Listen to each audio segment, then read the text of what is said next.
to join Don Neuen, co-host of Cowboy Logic Radio, and Denise Simon, host of the Denise Simon Experience, for a weekly situation report, or SITREP.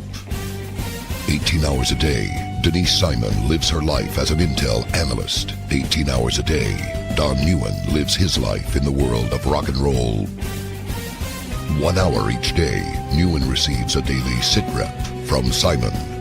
Welcome to the Drive Time Situation Report. Fasten your seatbelt. You're now in Don Neuen's car, and he is calling in for his SITREP.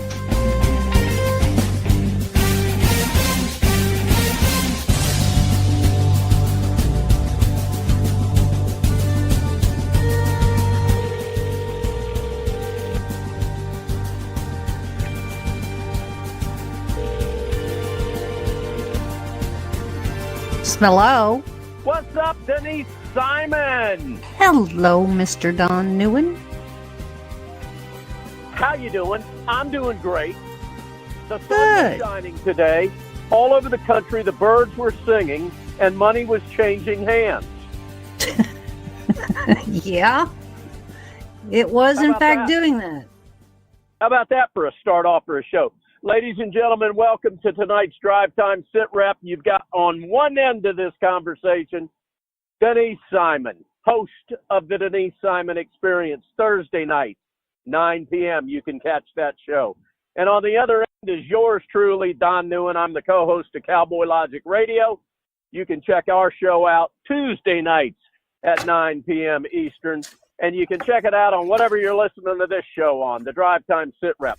Kind of a unique radio show. I'm coming to you from my car as I'm barreling home tonight after a long day at work. I've called in to my trusted sister from another mister, Denise Simon, who spent her day, I am hoping, as she always does, sifting through intelligence so that she is able to bring me up to speed in about 55 minutes on everything that I and you need to know. We cut through the fat. We cut all the fat off of it here, don't we, Denise? Everything is as you need to hear it. So, let's get after it, Niecy. Will you timestamp the show as only you do with such eloquence? It is 8:47 p.m. Eastern something time, now that we've lost an hour. Eastern time. Yeah, exactly. Let's just put it that way.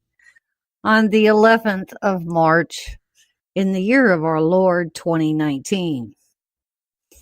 Faboo! Great job, Denise. Great job. Thank you. Before we get started, I must wish you a Merry Christmas.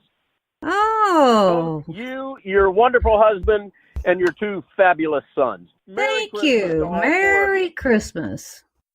Thank you, and to all of our beloved listeners that are sitting there scratching their heads right now. Denise and I went through 8 years of wishing each other Merry Christmas, living in the shadows of the Barack Obama administration, and we do that no longer. From this point forth and back, I can't tell you how many shows we've been doing it now. We just wish each other Merry Christmas every week. So we want to bring you along for that fun little ride.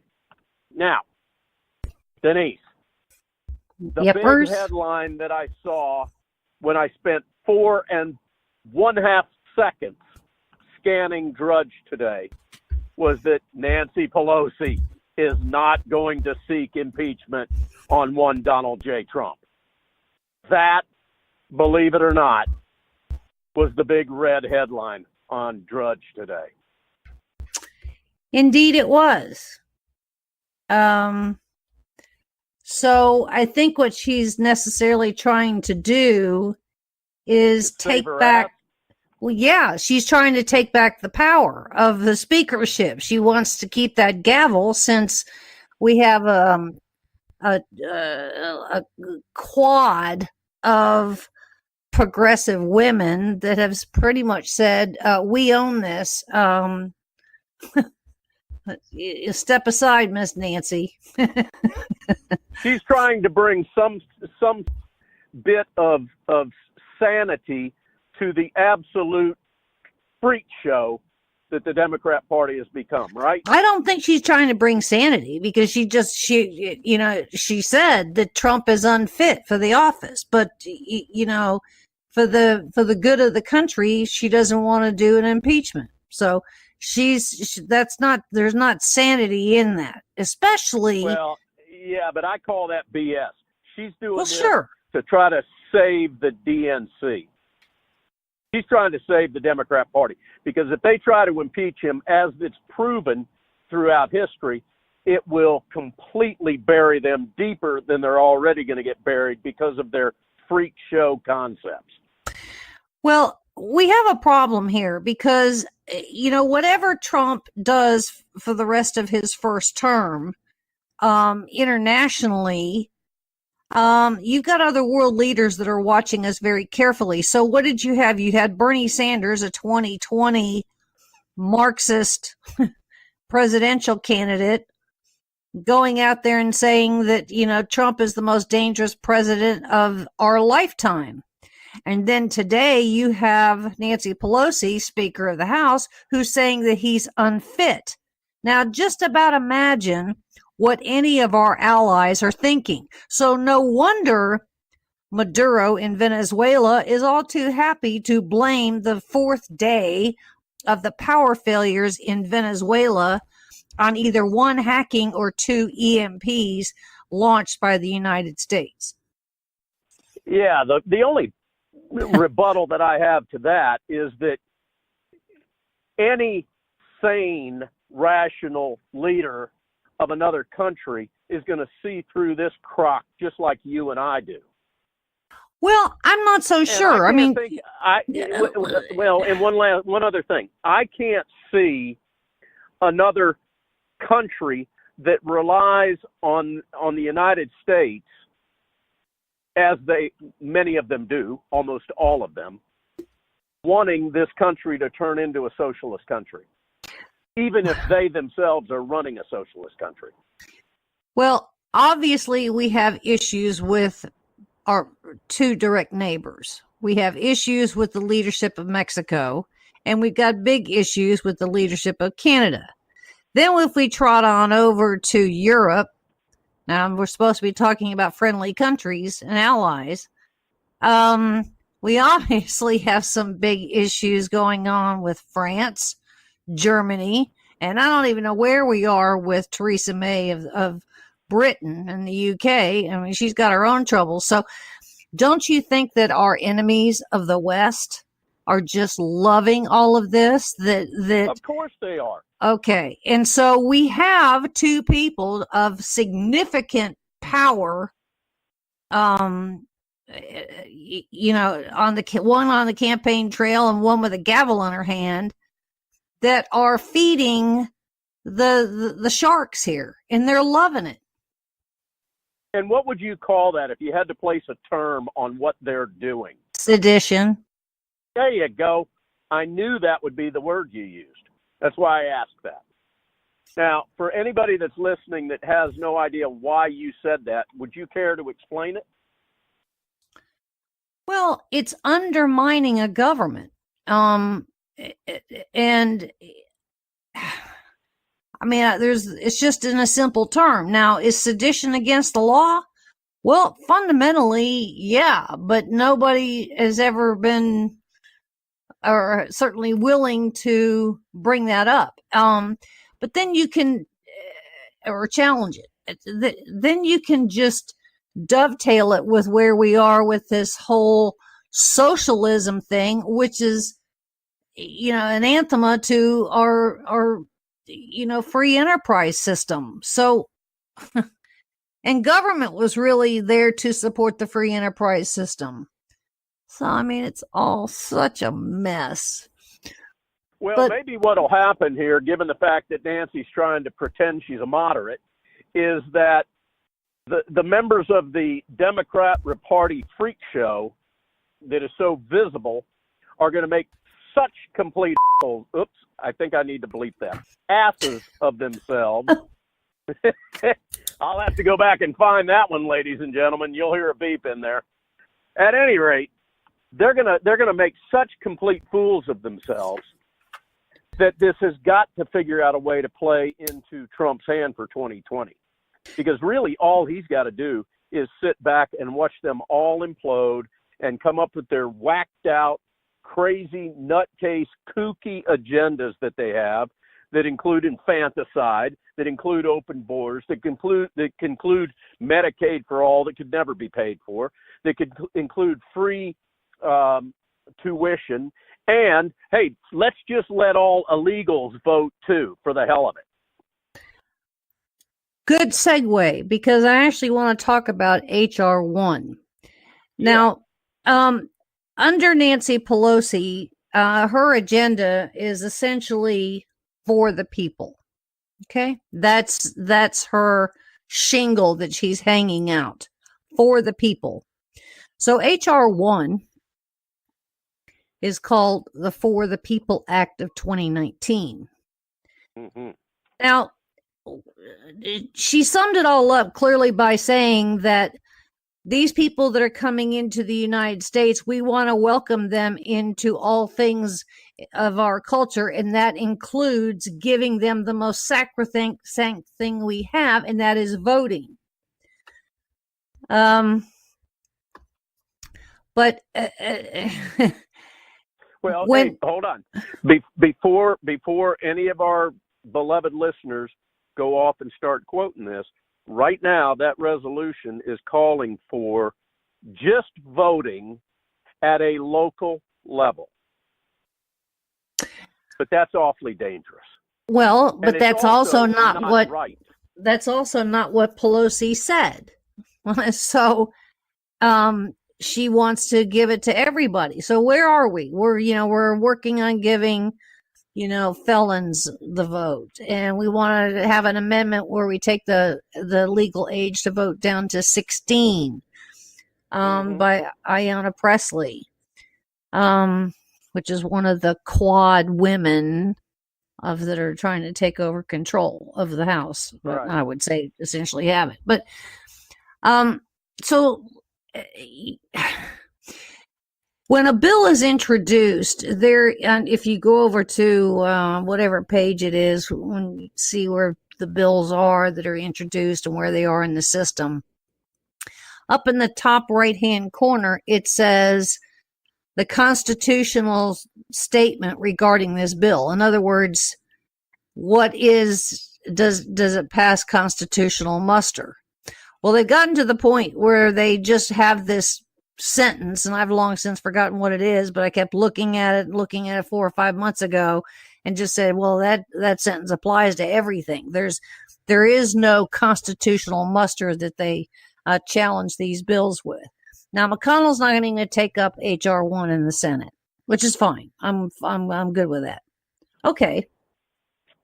So we have H.R. 1. And I would challenge, if I were Trump right now, I would be seeking some law schools out there and have them go through this and see if there is any kind of legal recourse where we can challenge all of those that voted, only Democrats, by the way, that voted for H.R. 1. Because the very first thing it does is it puts the power of the entire voting infrastructure with the federal government. That is against the 10th Amendment. So I'd start there. And I'm kind of surprised that somebody in this White House hasn't said a single thing. We got the 10th Amendment. Pelosi, what gives? So the vote for H.R. 1 was 200. No one has, right? No one I haven't seen it, and I'm disappointed. I mean, I'm just so disappointed that, somebody is just not savvy enough in this White House, in some political wing of this White House, to just to hand some things over to Sarah Sanders and put out some statements to the media like, hey, all of the 234 that voted for H.R. 1 are in violation of the 10th Amendment. That's just for starters. Right. Okay. So, let's kind of go through some of these because we have this whole shingle, this mantle that Nancy is marching to. And so where does that take us? Well, now we're going to go to HR2. And, all of these bills are for the most part written. They're just being, fine-tuned and throwing some other stuff in there. But HR2 is going to be dealing with infrastructure. So we don't even know what this one necessarily is going to look like. But, nobody is really talking too much about it. But it's going to certainly have something to do with transportation. It is certainly, because we're going to have to deal with bridges and roads and, airports and, all these other kinds of things. So, we got harbor maintenance, we got passenger facility charges, overcrowded airports, and blah, blah, blah, blah, blah. So that'll be HR2. Now, what's going to be HR3? Well, under the For the People agenda, it's going to be prescription drugs. And so... Yeah, but let me ask you, is any of this got a chance in the Senate? No, but this tells you really, because this is already out there, the memos have gone to her entire Democrat caucus, and these are the things that, that they talk about when all these politicians, the Democrat politicians talk about when they get in front of some kind of microphone and a camera. So the next one's going to be prescription drugs. So what are we going to do? Well, we're going to be talking about packaging. We're going to be talking about energy and commerce and ways and means. They're all going to have their fingerprints on this. And we're going to have to produce savings from lowering the prices of government health programs because they clearly know that Obamacare failed. But here again, the Trump administration is not saying a word because they're talking about the fact that we have Medicare and we're going to put everybody on Medicare. That means that Obamacare failed. And the other component to that is the prescription drugs. That means the prescription drug component failed. Why isn't this White House saying that? Right. Not to mention all the subsidies that we have given to all of the insurers and the healthcare providers and the manufacturers. So we're going to have something inside this HR3 that it's going to look like, it's going to be called something like the Creates Act. Whatever Creates means, I don't know. But it's going to deter brand drug makers from blocking the sale of samples to potential competitors. They're going to make them lower the cost of these drugs down to the generic form. And then we're going to have to go into the Medicare Part D and, all these other kinds of things. All right. So there you go for HR3. But remember, HR1 had to do with essentially voting, right? We're not finished with voting because here comes HR4. What's HR4? The Voting Rights Advancement Act. Well, HR1 says that Congress should respond to the decision for that the Voting Rights Act is part of it is unconstitutional. So HR4 is going to necessarily clean some of this up in their own minds. And we're going to help protect and advance the legacy of those brave foot soldiers of civil rights movement by restoring key provisions in the Voting Rights Act of 1965 and empowering the Justice Department to stop voter suppression tactics before they go into place. I'm not quite sure I have seen any kind of voter suppression tactics, but we're going to put it out there. Hey, the only place that we've seen that is on the part of Black Panthers. Well, these are the talking points. I'm just telling you. No, I know. This is what you're going to have to listen to between now and the next election. All right. Well, hang on one second, Nisi. We're getting down to almost 2 minutes before we got to go to break here, and I want to bring up something that I scanned in the article today. That was this interview with Pelosi about the fact that she's not going after impeachment. One of the things that she kept beating over and over and over again was the drum that, and clearly everybody understands this is her objective. But she's talking about when they take over the White House, when they hold on to the House of Representatives, and when they take over the Senate in 2020. Now, clearly, as her role, that's the drum she ought to be beating, that her team takes over everything. But ladies and gentlemen, can you imagine what's going to happen if they take control of the Senate, they retain control of the House, and all of a sudden they find a way to get a Democrat in the White House? If we're faced with the same situations that we were faced with in 2009, we're done. Don't you agree, Denise? Yes. We are done. All right, ladies and gentlemen, we got to take a break. You're listening to the Drive Time Sit Rep with Denise Simon. My name is Don Neuen. We're going to take a couple of minutes, and we're going to be back right with you on the Drive Time Sit Rep. Don't go anyplace.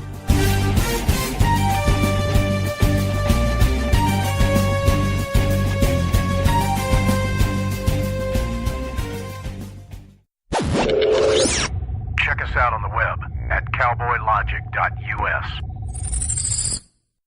I want to thank the Lord for our Constitution. I also want to thank the NRA for its legacy. The National Rifle Association was founded by religious leaders who wanted to protect free slaves from the Ku Klux Klan. They would raise money, buy arms, show the free slaves how to use those arms, and protect their families. God bless you. Many of us probably wouldn't be here today if it wasn't for the NRA. But let me just briefly say that gun control, for Black Americans, we know that gun control has ultimately been about people control. It sprouts from racist soil, be it after or during the infamous Dred Scott case, where black man's humanity was not recognized. And the beauty about some races is that sometimes they're blatantly honest. And the racist Chief Justice Taney said, we cannot allow the law to recognize the humanity of this individual because he would be able to keep and bear arms. When a lot of Democratic-controlled segregationist governments after the Civil War attempted to deny black men and women their freedom, they instituted black codes, largely to deny the Second Amendment from newly freed slaves. Right after the Emancipation Proclamation, what was going on down in the southern states, it's very clear that the Dixiecrats wanted to disarm black people to keep us from defending ourselves against the Klansmen who were murdering white and black Republicans to control the ballot box.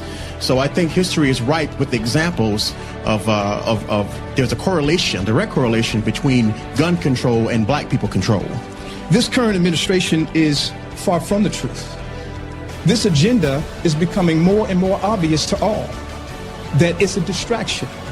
It's a reason, it's an excuse to carry out an ideology that is more evident every day and every week that goes by, that it is anti-American. And when you touch the Second Amendment, you can't become more anti-American, because America would not be without her guns, and guns would not be necessary without her God. We call upon Americans, both black, white, Hispanics, Republicans, Democrats, Independents, and even those who are not of our faith to agree upon this. Without God, without guns, and without the Constitution, America's end will come with haste. For when they change our Constitution, they will take our guns. And when they take our guns, they will also seek to take our God. That's when Americans will fight back.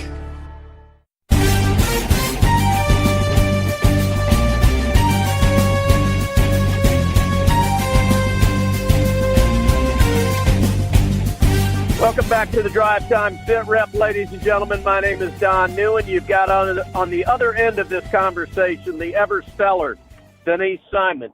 I encourage you guys to go check out her website, founderscode.com. Founderscode.com. And if you put your email address in the little box that asks for it, she will not sell your information to anyone, but you will receive free emails from Denise every time she writes one of her posts, which is about 3 or 4 or 5 or 6 times a day, and they are stellar. They are fantastic. She's done all the hard work for you. All you got to do is read it and regurgitate it. And you can do that with full confidence because Denise Simon takes all the labor out of vetting the information that you're reading. She's already done that for you. All right, before we went to break, Denise, we were talking about all of these House resolutions that the Democrats are coming up with, regardless of how kooky, twisted, sick, and crazy they may be, but they're coming up with them, and you know there's got to be a game plan behind all of this, right? As we lead into H.R. 5. And H.R. 5 was introduced by Rhode Island Congressperson David Cicilline, who himself is openly gay. And H.R. 5 deals with LGBTQ equality.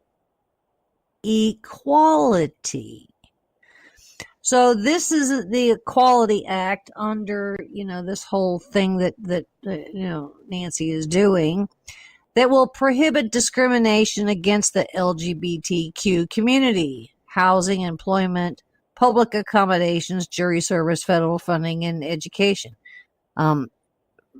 By the way, we already don't discriminate. I was going to say, and I'm sure I know the answer to this question. Is there any way that you can come up with any way at all that the United States discriminates against gays? No, but it doesn't matter. Of course it doesn't. Because who's going to challenge them? I would just ask the simple question. How do we already discriminate against you people? So,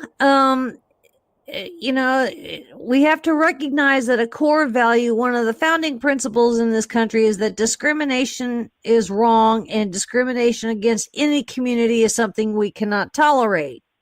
Public sentiment is everything, and so we're going to be hitting H.R. 5 real hard, blah, blah, blah, blah, blah. Okay? So it's a gesture. There's nothing to it, but we have to put it out there. Now, we included it in this cockamamie resolution that passed last week that started off because of Ilhan Omar and her comments and anti-Semite comments. So it got included in that one. So we already have addressed it again and again and again. But here's the big one. Let's go to H.R. 6. You want to take a stab at what H.R. 6 is? Let's think. You can kill children up to age 5. H.R. 6 is the DREAM Act. And that it will be a long-time Democrat Party priority measure to provide a path to citizenship for young undocumented immigrants known as Dreamers. The Dream and Promise Act of 2019 includes changes from the prior versions. This is coming, the prior version was from a California Democrat. That we're going to have real protections now on temporary protected status and deferred enforced departure recipients. Millions of Dreamers would benefit from the legislation, including the roughly 800,000 who have had to have legal protections under DACA Trump has tried to stop DACA, but the federal courts blocked him. So that is going to be what we're necessarily going to have to live with under H.R. 6. Don't tell me there's an H.R. 7. Yes, glad you asked. This Mind-numbing. This one was sponsored by this woman from Connecticut, Rosa DeLauro. Now, she's a winner. And this one's going to take on the Labor Department. Do you want to know what this one is? Ding, ding, ding. The Paycheck Fairness Act. Paycheck Fairness Act. Isn't that special? So, it's already been reported out of the Education and Labor Committees, which work hand in hand. I have a real problem with that one, but that's a whole topic for another day. The bill, they say this one, HR, whatever it was, I just said 7, already has 238 Democrats who have co-sponsored it. And there's only one Republican, but, Christopher Smith out of New Jersey. Can't even imagine. Anyway. So that one's going to be H.R. 7. Now here is the fun one, H.R. 8. You want to know Ocho! H.R. Ocho. And what might that be, Denise? Background checks. For weapons? Yes. Okay. But if you want to hire somebody, you're really not encouraged to do that, right? Mm-hmm. Yeah. H.R. 9. Ready? Couldn't be more ready as I barrel through Douglasville, Denise. Well, it's just called climate for the moment, but it will certainly take on the Green New Deal. And we are to achieve the goal of 0 global greenhouse gas emissions by 2050. Now, 0 global. How is it that we're going to get China to comply? China couldn't care less. Yeah, exactly. Or how about India? Okay. Or Russia? We don't know too much about HR 10. What we know is it's called something special. And it's are you kidding me? That's what it's called? Yes. And here's the quote. Pelosi has yet to announce what she has in mind for HR 10. At the Howard University event, she said it would be a surprise reserved for something special. She clarified that it's an intentional delay rather than a reveal on a measure that Democrats would not be expected to introduce. I have plenty of ideas of what I'm going to do with it, but it's not a surprise. It's just holding it. We're just holding it as we unfold the others, so you're not saying to me every day what's coming to the floor. She's just calling it something special. All right, let me ask you a question, Denise. I consider that you and I are relatively well-grounded, level-headed, reasonable American citizens. Probably like all of our listeners and the vast population of our country. I don't think there's anything in our views or our political views or our social views that one might consider abnormal. Do you agree with that? Okay. All right. I consider everything you just talked about abnormal. All right? And so what I'm wondering is if the vast population of the United States that we resemble, you and I resemble, is going to think exactly the same thing about all these abnormal House resolutions? And could this terribly backfire on the Democrat Party in 2020 when the vast amount of the citizens of the United States that resemble people like you and me, I don't mean skin tone, I mean, morals and social positions and economic positions that we hold, that are basically, again, as I would classify as being rather normal. I wonder if this is going to backfire, because this has gotten to the point where, I'll say it again and again and again, the Democrat Party has become something I can't even recognize as an American citizen. The top 10 that I just gave you, well, it's really 9, but number 10 is something special. Yeah, something special. What is missing out of those 10? Do you know? Well, you didn't touch on abortion at all. You didn't touch on the military at all. You didn't touch on the border at all. What am I missing? None of it has to do with foreign policy or national security. Not one thing. Well, it is I got all close when I said the military. It is, in fact, all social order, social justice.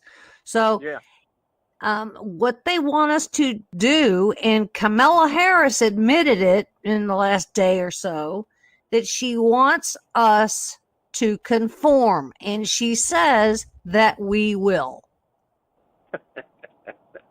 We will, huh? We will. Yeah. She's telling us that. Okay. Are you planning on it?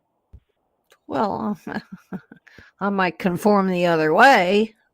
I might get even more right to Sean Hannity. Are you deforming? What's the opposite of conform, Denise? Resist. I might be my own. Well, there you go. Okay, so here's the new segue. Because the Trump White House introduced what today? Their budget. $4.7 trillion budget. 4.7 tightening up on the spending, huh? $trillion budget. Yeah. Okay, well, Pelosi's already said it's dead on arrival. But $8.6 billion is to build the wall. That would be around 300 plus miles. Then he's asked for $2 billion to pay for sheltering migrant children.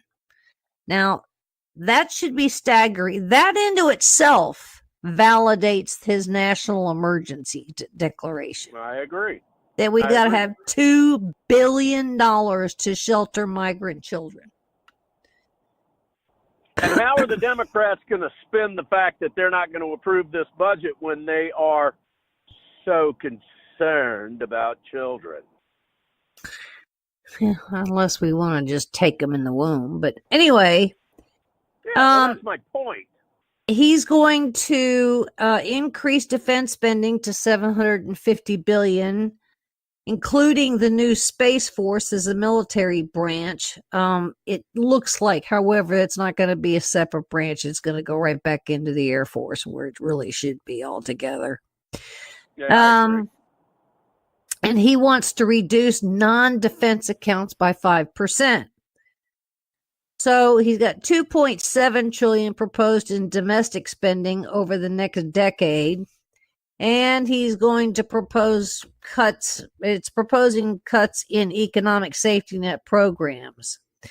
So, as the red ink keeps flowing here, and it's definitely doing that, The deficit is to hit $1.1 trillion next year. So the administration is continuing to count on economic growth. And now the Democrats are going to go after his, the Republican tax cut plan. And they're going to say that that's adding to this red ink. Well, let's see. Money that is to be spent on environmental things, like out of the Environmental Protection Agency, Trump is proposing that we cut the funding for the EPA by a third. I bet the libs love that. I'm fine with that one. I know, but I bet the libs are having their heads explode over that. But here's the interesting thing, because right now what he wants to do, and I'm absolutely fine with this, is cut the federal tax credit for electric vehicles. Now, won't that just be a kick in the teeth to General Motors, because that's where they're putting. All right, but understand that we're giving a $7,500 tax credit for those that buy electric vehicles. Okay. I don't know what. I would think about one, but I couldn't get all the way to work with it. Now, we have to have a hearing on Obamacare. I mean, I keep saying this, we have to do it in the Senate now. We can't do it in the House, but we tried to repeal Obamacare. So, he wants to cut something from Obamacare or repeal it again. And I know that there's probably billions upon billions that we can save there, but we don't know what that number really is. At this point, we're so, I don't even know what to say about it. But there would be significant savings. Now the Democrats may take this and go, okay, well, we can just get rid of Obamacare, but everybody's going to go over to Medicare. So, just watch that one. Now, let's get into education, because he wants to cut the Department of Education by 10%, but he wants to expand the money for school choice and school safety and apprenticeship programs. $60 million for charter schools and $200 million for school safety initiatives. Oy. Just shut the thing down and just block grant the money back to the states, half of it, and just be done with it. Yeah. I don't like block grants. I can't stand them, but that seems to be the vogue thing to do. Mm-hmm. Veterans. He wants to increase the monies going over to the Department of Veteran Affairs by $6.5 billion. God. I don't even know what to say about the veteran thing either. We can't seem to fix it. We just can't seem to fix it. Well, what's disappointing in everything I'm hearing is that there's a lot, the continuation of the federal government Leviathan continues to bloat. Well, and that's it. You know what? I think if somebody like Russ Vogt, who I know, who is now over at CBO, did a big presentation once, Sarah Sanders today. Let's go through literally line by line, agency by agency. And I think that Trump would, if it takes a week, so be it. But we're talking about $22 trillion here. Let's go through it. And you know what? Put it on TV. What a remarkable thing it would be. Line by line. Because One thing that's not in here is foreign aid money.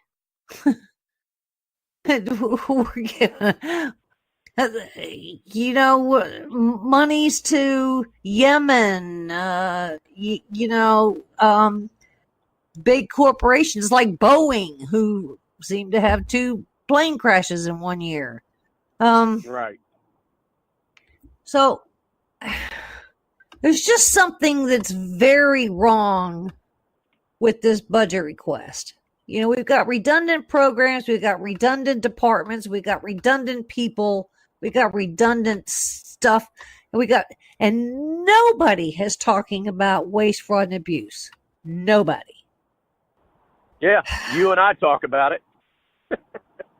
I'm sure our listeners talk about it.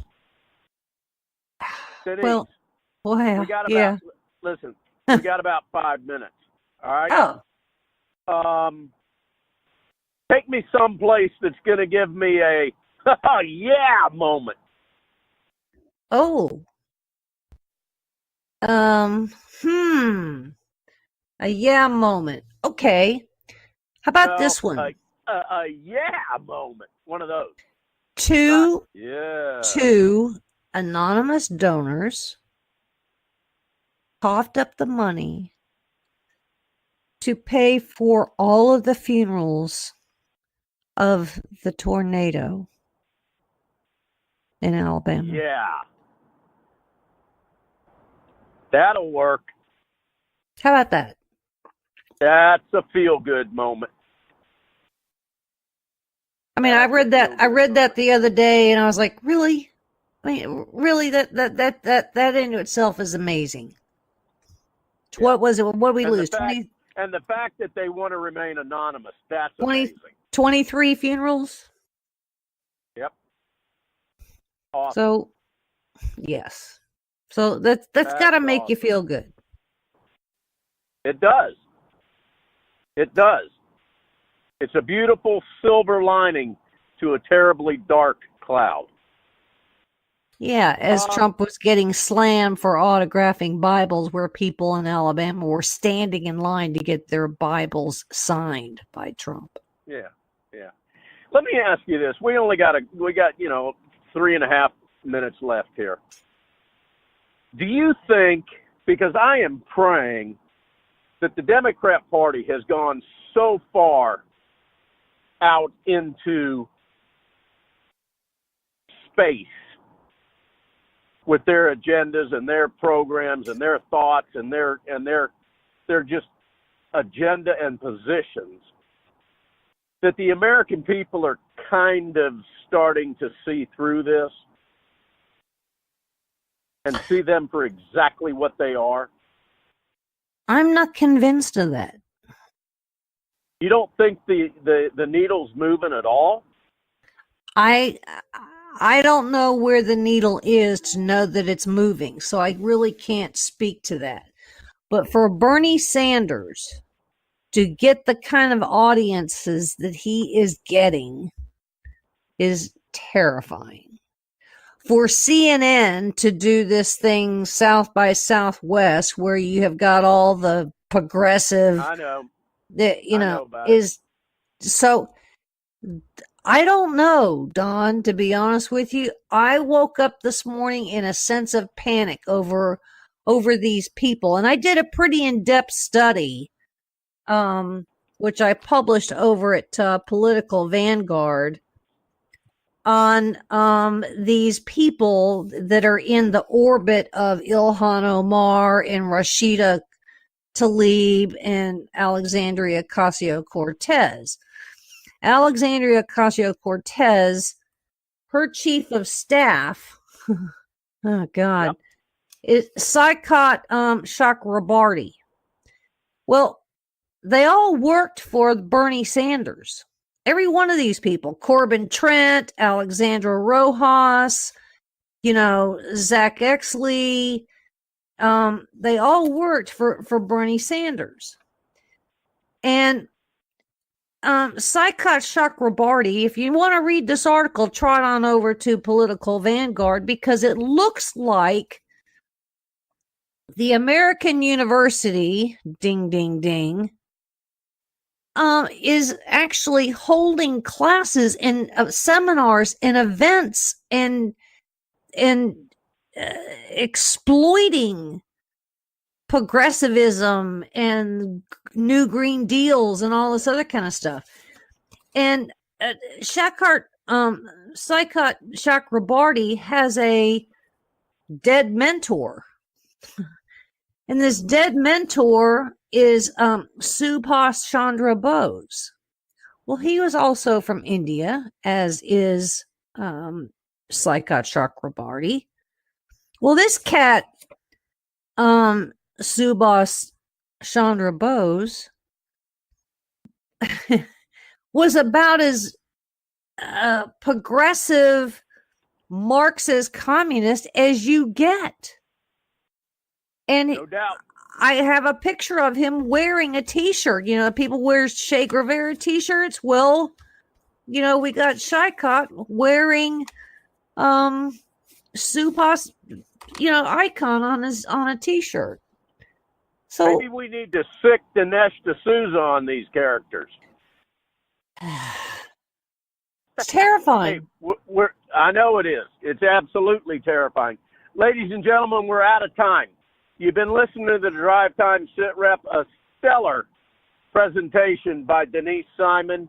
I know I'm grateful. I'm sure I speak for all of you when I say, Denise, thank you for everything that you do for this show.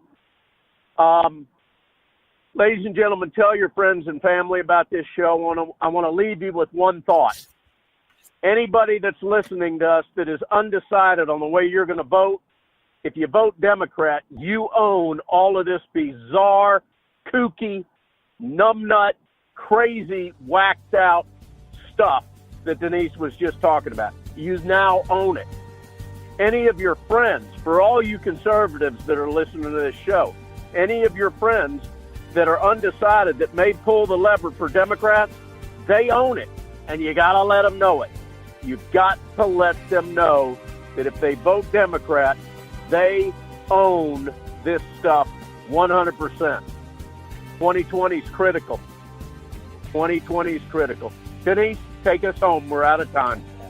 Thanks for listening. Thanks for being with us, and God bless America.